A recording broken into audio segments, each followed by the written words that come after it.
Okay, so in this video I'm going to teach you how to change your guitar strings. There's a lot of steps involved, so we're going to go ahead and start assuming that you already have strings on. So what we're going to do is we're going to start by detuning all of our strings, which means that they should be going lower, more flat, and they should be getting looser. So as I play, we can hear that coming down. Now it's floppy. Now it's all loose. Perfect. That's exactly what we want. So we're going to go ahead and do the same thing with every single string. The reason that we do this instead of just chopping the strings off is because we don't want the tension of the neck to change too drastically. We want it to change kind of slightly. So I'm doing one string at a time, detuning it. And we'll go with our last string here. You don't have to play it, but it's just for effect, right? Alright, now we have all of our strings nice and floppy. I can play a nice little ditty.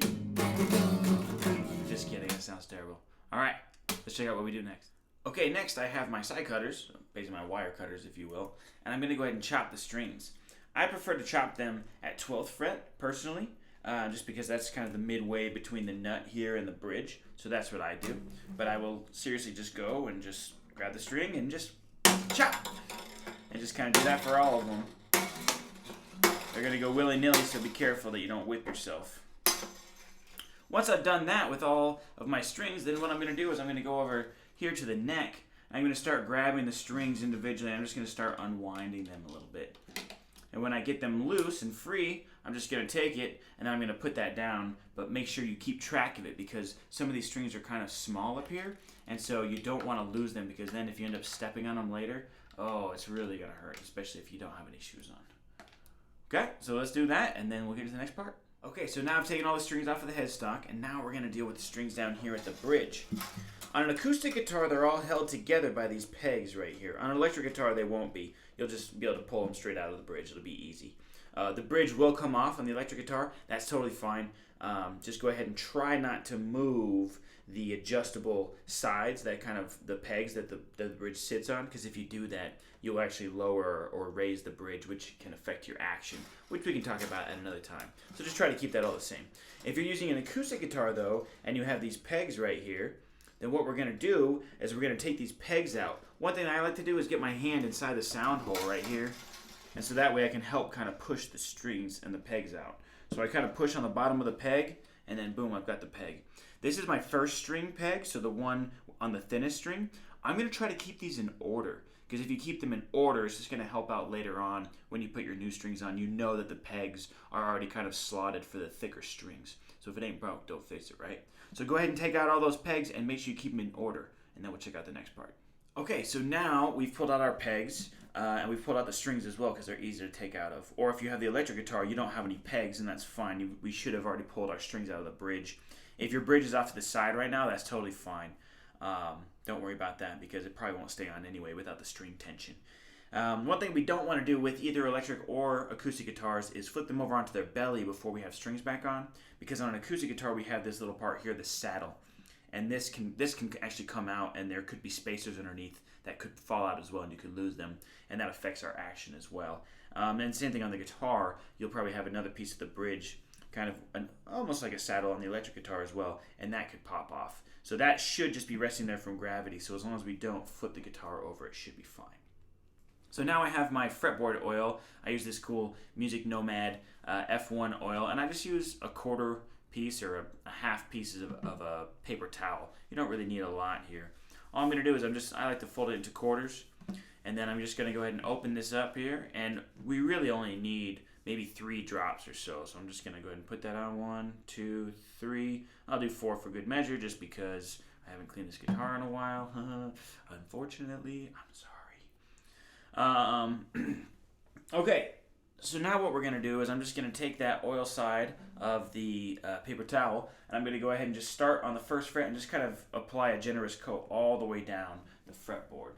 So here we go. I'm just going to start rubbing it on.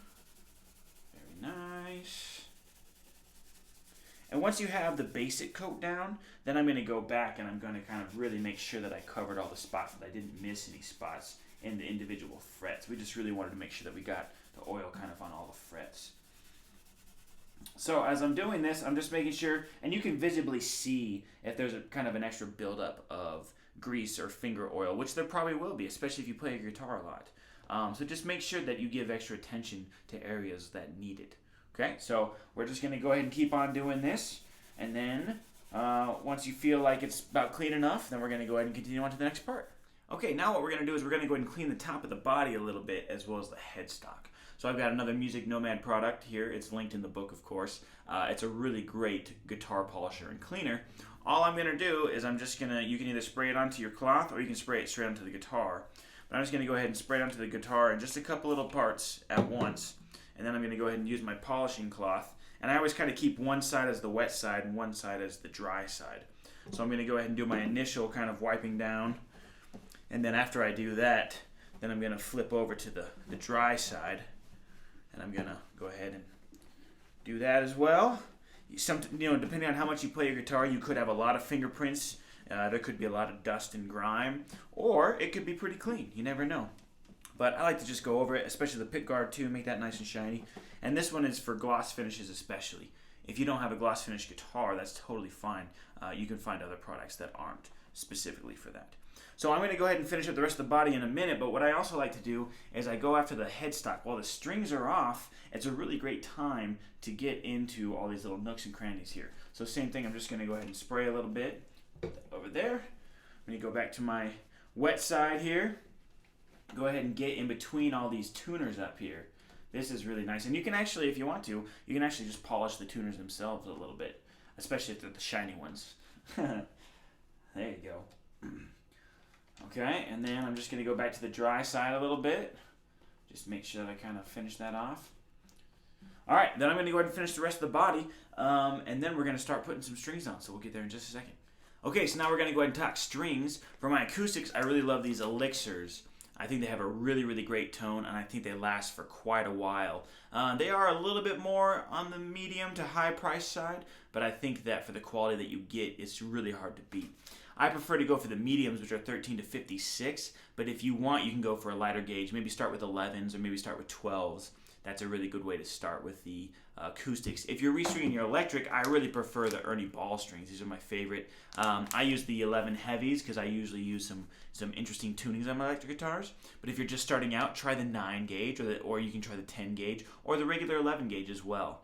I think the thicker the string, the better the tone, but that's not the personal preference of everybody. Lots of people like to play thinner strings because they're easier to play, and they just adjust the way they play to get a good tone out of them.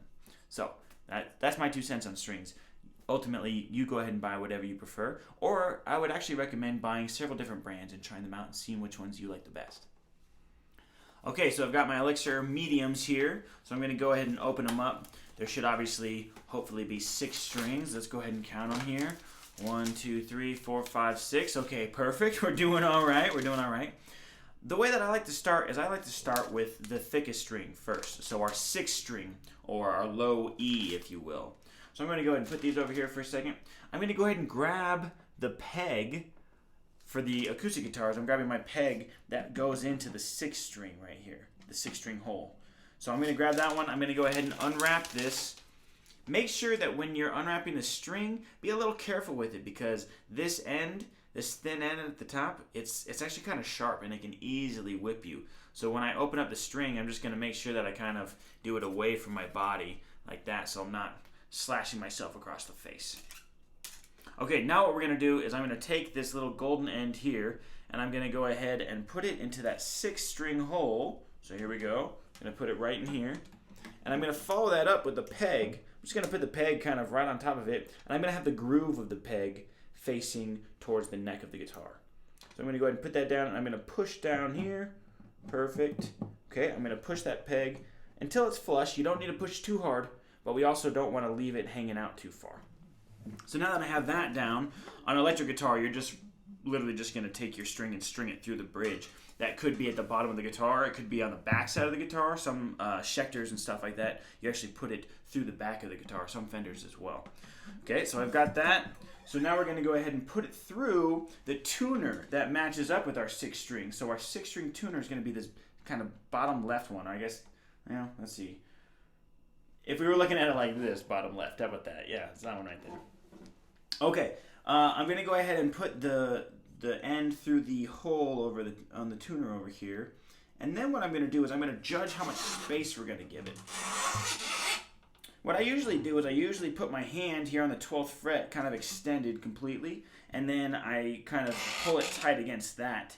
And that's about how much slack I want to leave. Sometimes it's a little bit on the high end of the amount of slack that we want to leave as we tighten it, but I'd much rather have more slack than less slack.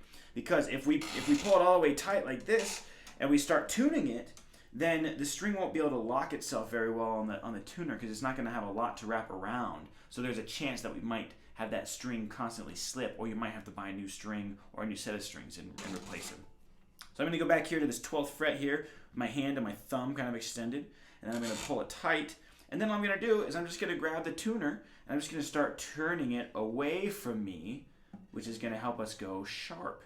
Now a couple things are going to happen. Number one, now my tuner's tuning, it's turning I should say, and now my string is kind of doing two different things. I have a tail of the string, which is going to be kind of floating all over the place, and then I have the main part of the string that's going to be tuned. I want to make sure that the first time I go through, the tail will go underneath the string. So as I continue going on like this, oh, that's another good thing to talk about. Sometimes your string is going to try to flip over on you, and it's going to kind of undo all the progress that you've made. So what I typically tend to do is once I kind of get the crimp in the string, once I've already kind of bent it, then I'll grab the string and I'll just pull with a little bit of pressure. I'm not yanking really hard, just pulling with a little bit of pressure, and then I'm going to go ahead and continue to tune my string sharp. So my tail is wanting to go over the string. I'm going to make sure that I actually have it go underneath the string. Right here. Okay, now I'm going to continue to tighten it, and now every time that the tail goes around the string, I want it to go above the string, kind of effectively pinching that string into place. Here's another thing to watch out for too. You can see the string, it's kind of building up tension on this tuner. So the string's going to kind of bend, and if I keep on doing this, it's just going to keep on doing a little bit more and more. When it does that, I recommend just grabbing that tail and just go ahead and just pull it down, because again, you don't want this to just create all this tension and all of a sudden whip off and smack you in the face, because it's happened to me before and it really hurts. Okay, so we're going to keep going now. I've just pulled my tail over here so there's no more tension, and I'm just going to keep on tightening, keep on tightening, keep on tightening. Now this time I'm going to make sure that the tail goes above. Okay, so now I just keep on tightening, keep on tightening. I still have some slack in my hand here, but I'm still pulling a little bit. Okay, so I'm just going to keep on going, keep on going, keep on going. And you can buy like a string winder that'll help you with this. I don't know, I just prefer to do it by myself for whatever reason. Okay, now we're going. Now I can feel the tension. I can feel the slack starting to loosen up. Oh, now we're getting a solid sound.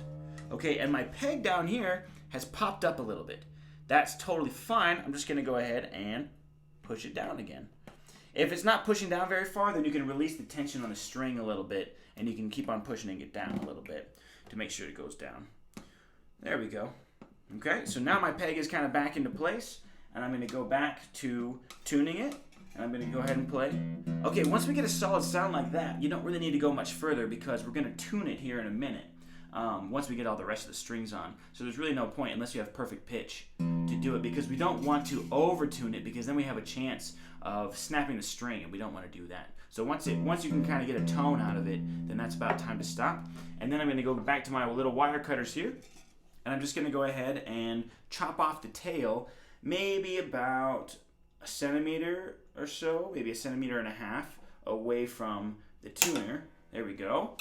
Just like that. So now you can see I've got that little piece of the tail right there, and you can also see that I have a couple nice wraps kind of pinching the tail of that string as well, which is really, really nice, because that's going to help make sure that our string isn't going to slip at all. It's going to ensure a really good tune. Okay, so now what I'm going to do is I'm going to do that exact same thing, but I'm going to do it with my first string, so my lightest string here. I like to alternate. I like to go thick, then thin, then thick, then thin, then thick, then thin, just to try to keep the tension on the neck even, okay? So you guys go ahead and do that at home too, and I will see you in a second to see how yours looks. Okay, so now I've got my first string on and my sixth string on. Let's be honest, there's probably a few of you who forgot the slack rule, to put your hand out there and give yourself enough slack. That's fine. There's probably a few of you out there that whipped yourself with the string on the way back. That's totally fine. You know, in my opinion, learning is all about making mistakes. So when you do it wrong once, you remember that, and you won't do it wrong ever again after that, I'm sure. But if you did do any of those things wrong, that's totally fine. Don't worry about it, because if anything, the string will probably be fine, and if not, you can always just buy a new set. It's not the biggest deal in the world. Two things that I want to cover really quickly is when we're putting the strings on, make sure that in the nut here that they're fitting in the groove. So we have 6 grooves that align with our 6 strings. And same thing with our saddle down here. We're going to have 6 grooves that align with the 6 strings. So make sure that when you're lining up your strings on electric or acoustic, that you're getting them in the right slot on the nut and the right slot on the saddle or the bridge. That's going to be really important because we don't want to try to tune it up while it's in the wrong slot. Okay, so we've got these 2 strings on. Now I'm going to go 5th string, 2nd string, 4th string, 3rd string. Okay, so I want you guys to do the exact same thing, and I'll see you here when you get back. Don't forget about the slack roll and try not to whip yourselves. Okay, so now you should have all 6 of your strings done, right? You should have the pegs in if you're playing an acoustic guitar. If you have an electric guitar, your bridge should be back on. Yeah, so now we're ready to go, right? So check out this song. Here we go. Woo! Ooh, yeah. Make sure to stick around to the end of the book to learn how to play that one. I'm just kidding. That sounds horrendous. So what you're going to want to do is you're going to want to tune your guitar. I covered this in chapter 3, so go check out that video. But one thing I want to stress is that when you have just changed your strings, you're going to want to release a lot of the extra tension. We can do that by, I just go up to the 12th fret here, and I just use my ring finger, my 1st finger, my 2nd finger, and I just bend the strings. I just kind of grab the string, and I bend it. Then I go to 5th string, and I just bend it. 4th string, bend it. 3rd string, bend it. 2nd string, bend it. This is going to help release a lot of extra tension that the strings might have in them, which will help them settle down a little bit and stay in tune better. So once you tune it the first time, I want you to go back to the 12th fret, and I want you to bend all those strings again, and then I want you to tune it again, because there's a good chance that a lot of the strings will have gone flat, so you're going to have to tune it up a little bit. Do that maybe 2 or 3 more times after that again until the tuning is more or less staying the same, and then you'll know that your guitar strings have kind of stretched out a little bit and they're going to be sitting a lot better, okay? So after you've tuned, or before you tuned if you want, there's one more thing that I'm going to cover, so go ahead and stick around. Okay, so now that we're restrung and maybe not in tune yet, or maybe we are in tune, we now have the chance to flip the guitar over, so now we can clean the back of the neck. We can clean the back of the headstock, the back of the body. We can also clean the side of the body too to get rid of all those fingerprints and all those grease smudges and whatnot. So I'm going to go ahead and clean the rest of my guitar, and then once that's all done and it's all tuned up, then it's going to be good to go. So thank you guys so much for sticking around with this video, and I hope that you guys are learning a lot about changing guitar strings. And again, remember, if you make mistakes, it's not the biggest deal in the world. Just get another set of strings if you have to, and next time, you remember how to do it, no problem. All right, I'll see you guys later.